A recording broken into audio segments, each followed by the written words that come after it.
Hey, what's up guys, Joshua's Boosters here and welcome back to another One Piece video. This past weekend we had the European Finals in Paris of Season 1, which means that we got to introduce our first two World Championship qualifiers for next year, which is going to be Kevin and Angelo. Massive congratulations to them for qualifying for the World Championship, of course. Specifically Angelo, I want to just point out, like, probably the most deserving player to get the spot at the World Championship. Missed out on it twice last year by one match, I believe. So, crazy performance. Finally getting it now. Super deserving. But yeah, usually I prefer to go over like gameplay content and stuff like that on this channel. But today I'm going to be doing a little bit something different. And that I still think is important. And sure, I'm going over like the drama that we had this weekend. Like we had some instances during the stream that sparked some discussion online, and I just really kind of want to go over those and give my opinion on them. Like I don't want to like point fingers at players or anything, and this is mostly gonna be about like game ethics and how I feel like stuff like this should be ruled. And what I'm saying is just my opinion, not how it is, and I will like point it out each time I'm gonna go over something like that. But yeah, we have three things I want to go over, and the first one is what I'm showing on the screen right now is this game in round 4, I believe, between Nami and Blue Purple Luffy or Snake Man, and something is going to happen here, and let's just kind of look what's happening, and then I'll give my opinion on it, I guess. So at this point it's like the Nami player's turn. He's just gonna be swinging to the Luffy. That's not really like the important part about the clip I'm gonna be showing, but just like set the stage a little bit of what was happening. So basically Nami's just gonna go like swing 9-10 or something into the Luffy leader. Then, like he thinks a little bit, he's gonna take the first life, and then the Momo is also gonna be swinging. So, you know, it's just gameplay, right? Now the Momo is gonna be swinging. I do like how they use on the stream, by the way, these like the markers that indicate like how much power boosted they are. Because of certain effects, I really think that increases the watchability of the stream, which I like. Okay, plays the lull, and now it's going to happen. So the Luffy player untaps his character and done, and then he wants to do his leader effect and look at the top 5 cards. But the thing is, since the Luffy leader says at the start of your turn, this is supposed to be before the refresh phase, and the judge actually steps in and points out that the player on the left, Luca, will not be getting his Luffy leader effect. And now for full transparency, I do believe the judge already told him like 1 or maybe even 2 times, you have to do the leader effect before you refresh your Don and your leader or your characters, right? But at this point, I think it's the 3rd infraction, if you want to call it that. The judge points out, okay, you're already in the refresh phase. This is before the start of your turn, therefore you do not get the leader effect. And personally, I do not like this. Specifically how it goes where like the judge actually kind of jumps in and kind of like sharks him on this. And yes, of course, technically it's the rules, but I do think it's like a little bit of a gray area, since in the East, the rulings actually, even if you do refresh your stuff, you still do get to use the leader effect because it's all considered the start of the turn. And in the West, it's different, where they say you have to do it before the refreshing of your Don. Now, the reason why I don't like this ruling, and specifically the judge jumping in and kind of just sharking the Snake Man player on this, even though I do really dislike the deck, I do think this kind of, in a way, it harms the integrity of the game instead of actually helping it, because I think rules like this should be upheld if there's like some kind of advantage Luca would get by doing it like this, or if the intent was not clear, or if there's like some advantage to get because it looks like he's not going to do this or something. However, there just isn't, right? There is no world where the Blue Purple Luffy player is not going to be doing the leader effect when he can. It's the same with like the babies in the Black Yellow Luffy deck before, or at like the start of the game, people used to shark for like the Ninebeard being played down, and then the guy who plays it not pointing out he wants to give the plus 2000 to the leader, which I all think is like super unreasonable, to be honest, because these are all things that you're always gonna want to do. Like, there is no reason to ever not do these effects, so the intention should always be to do it, and I do think it's leaning into rule sharking if you attempt to take away your opponent's right to do this just because technically they forgot about this. I really like the game being a game where the better player wins, and I know like a lot of people, they point out that upholding the rules of the game is also like a skill, and I do agree in like some sense, but generally I don't think this really influences the game in a bad way if you just let your opponent do it. Like, of course, it's like a different story if he like draws a card, does some actions, and then he's like, oh, I want to do my leader effect, then of course, yes, it is too late. But in this instance, it's like a super intricate part that doesn't really influence the outcome of the game in any way if he does it like this. So I really think I'm not a fan of like this rule being ruled like this, and I do think a lot of people agree with that, judging by the Twitch chat, but I also know a lot of people don't agree with this. Again, it's just my opinion, it's how I would like the game to be played and to be ruled, basically. But yeah, that's just this little segment. Then I want to go to probably the most crazy part of the stream, which actually happens in... Actually, both the next things I want to be talking about happen in like the semi-finals, so in the games that decide who goes to Worlds, which is kind of crazy. Let's check it out. Alright, and then this is probably like the biggest story of the weekend. This really got me upset when it happened on stream. Once again, like, watching this game, I was rooting for Angelo to win. I wasn't there at the event, by the way, but I was watching the stream at home. And... but that's like irrelevant. I just want the game to play out where the best player wins, or like the most deserving player. And as you can see, it's a Battle Betty mirror match. William on the right has 0 life, and this is like most likely his last turn. But there's like some things he has to account for, like he can swing into the life, and then basically, if there is a trigger in life that plays a character, he probably loses the game. And then if Angelo can keep like 1 life and has Zeus in hand to pop the blocker, he also guarantees loses the game. So he kind of like has to figure out, okay, do I commit to going for game here? And he also has Inazuma in hand, so he has like a rush character. So this is like a very complicated scenario. As you can see, there is like a little bit less than 10 minutes left on the clock, and this is like the penultimate turn of this match. Very, very likely. Like, basically, next turn is going to be Angelo's last turn for sure, and like either at that turn William loses this game, or he doesn't lose the game and he gets to win on the next turn. So that's the stage set, and keep in mind this is the game for Worlds, so this is basically the most important game you can play in your life, because I really believe that like if you're a competitive One Piece player, or like any TCG player for that matter, attending and participating at Worlds is like, that's the ultimate goal. Aside from like actually winning the World Championship, right? But like participating at Worlds is like it's the biggest thing. It's like better than winning a regional, it's better than winning a Treasure Cup. It's just the biggest thing that you want to accomplish. So this is like probably the most important turn of William's life, to put it like that. And there's like 10 minutes left to essentially play out 2 turns, and then there is also overtime.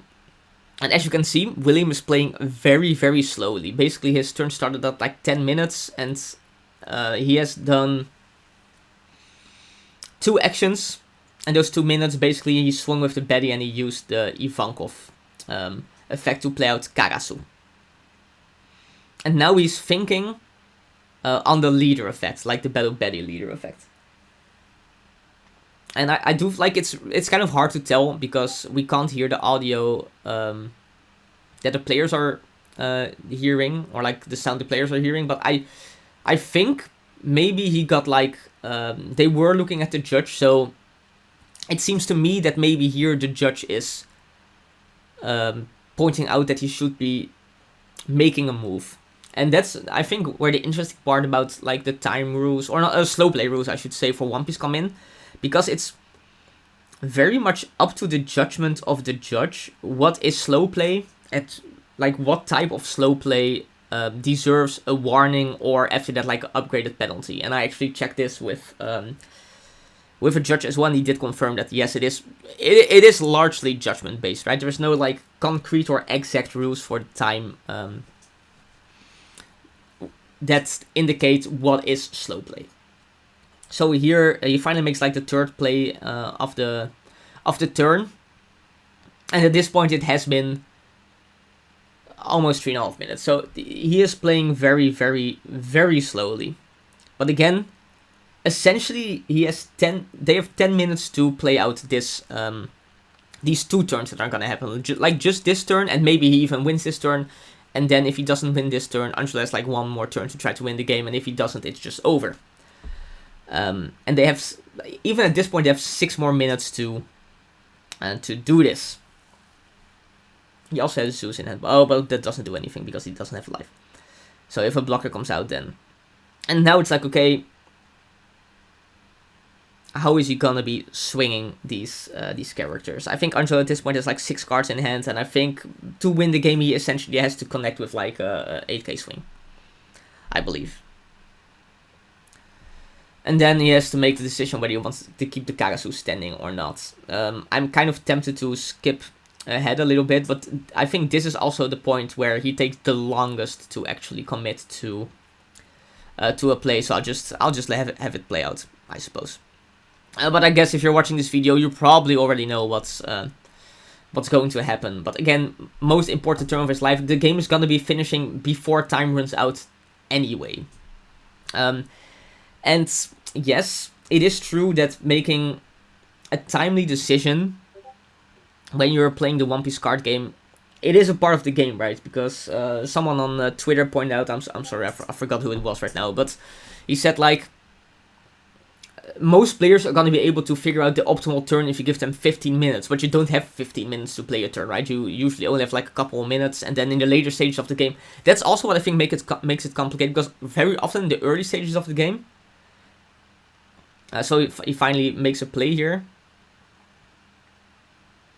and they're both looking at the judge, right? And he swings, what is it, 8? And you see they're talking to the judge now. And William doesn't seem too happy, in my opinion. Like, you look at his hand, it's like, it's emotive, right? So, spoiler alert, he gets a game loss here. He gets a game loss in the last minutes of the game that would decide whether he goes to Worlds or not. And I don't like this either. I think they should have let them finish, close out the game. I think the timing of this slow play warning is weird as well. Like, he literally just made a move, and then suddenly the judge is like, okay, you're gonna get a game loss for this. And I do get you need to penalize players for slow playing at some point, right? But I also think, especially since it's very much depending on the judgment of the judge, it's important to take into consideration the circumstances of the game. And I really think in a game like this, judges should be like a little bit more lenient, but I should add, I do not know like how many warnings William already got for slow play during the tournament or even during this game. Maybe he got 10 of them, right? Like, we don't know. So maybe it was very just of the judge to do this. I do not know this, but to me it seems very very harsh. And I really think, especially here when you're attempting to go to Worlds, right? That's the ultimate goal. For you to lose the game like this is the worst feeling. And the thing is, of course, we also do not know this at this point, but Angelo would have countered this swing, and then he would have done Zeus on the next turn to pop the blocker anyway, and it would have been game, right? So it would have been over. So Angelo would have won anyway, but I do think the game ending like this is it's just extremely harsh, and I do think it's like, how it looks to me, it looks a little bit undeserved, but again, it's very possible that the judges made a very, very good call here. So I do want to point it out because, of course, we do not have all the information where you're just looking at the stream. But this would break my heart if this happened to me. And yes, again, I do understand playing fast is important, or playing at a reasonable pace is important. But I do think the circumstances of something like this also matter a lot. And yeah, just getting him was right here, especially just as he was making the move. Like, he was basically committing to the line he was gonna do. Yeah, pretty crazy. Pretty crazy. But yeah, that's what I wanted to say about this. Absolutely insane. But congratulations to Angelo, of course, for getting to Worlds, and William also ended up 3rd place, I believe. So congrats to him as well, even though I imagine it must be bittersweet. And then let's also check out the last semifinals, because something kind of weird happened there as well. And then the last thing I want to go over here is this specific moment. I'll just keep it short. So Paul here on Smoker plays out Kid. And then he thinks like a little bit. I think he's gonna end up like playing Kujaku as well. Oh, he attacks first actually. So they were overtime, by the way, as you can see, and they have like 3 more turns, I think.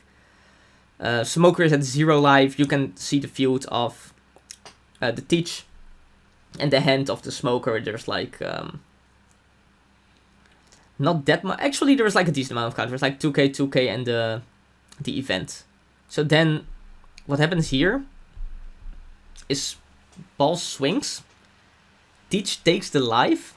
Then Paul says pass, and he's like, "Oh, I want to turn my Kid sideways."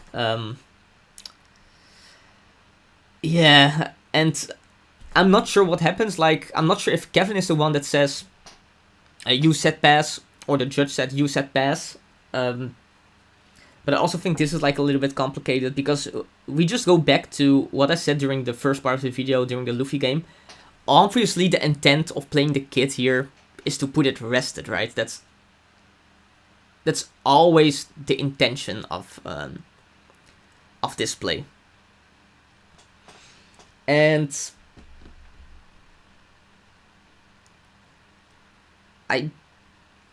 I'm also not sure if it would have made a difference in the outcome of the game in this instance. Like, if he goes, put the Kid sideways, basically everything that Kevin needs is just like a Black Hole or another Tankle Stitch to stun the Kid, and then the game is over anyway. So most likely Kevin is winning 100, well, not 100%, because he needs one of those cards. But, or he just needs a way to pop the Kid, right? That also is like perfectly fine. If he has like a double reducer, that's also enough to just get rid of the Kid. So there's like a billion instances where Kevin wins this game anyway. But here Paul essentially kind of forgets to rest his Kid, and then he doesn't get to rest the Kid, and then the game is just immediately over, right? Then Kevin just doesn't need anything, he can just swing with the Tankle Stitch, and the game is over. And this is also like, yes, technically Paul forgot to turn his Kid sideways, but the intent was always there, right? To turn the Kid sideways, and going out in this way, yeah, must feel horrible as well for Paul. Like, I couldn't sleep at night if this happened to me, and I'm like, okay, I didn't go to Worlds because I forgot to turn my Kid sideways. Because that possibility exists. Like, maybe Kevin would have won. I'm not completely sure what is or was in his hands. But yeah, I've already said like most of the things I want to like talk about card game ethically, or whatever you want to call it, at the start of the video. But I want to show this as well, because this was also kind of crazy. So we kind of had like a crazy European finals with some crazy stuff happening in the top cut. Just wanted to go over that for like a little bit. Let me know what you think about all these things I showed. I am curious to hear what like the general like community consensus or whatever is about stuff like this. Again, I'm just voicing my opinion, and my opinion is just that. It's just my opinion. It's perfectly fine to have a different opinion than me, or think I'm wrong. That's perfectly cool, of course. These are just like my takes about this. Once again, congrats to Kevin and Angelo both for qualifying for the World Championship. Hopefully, I won't have to work during the finals in December, and I will also be able to participate. But yeah, more gameplay content dropping this week, of course. That's it. Subscribe, and if you do, I'll see you in the next one.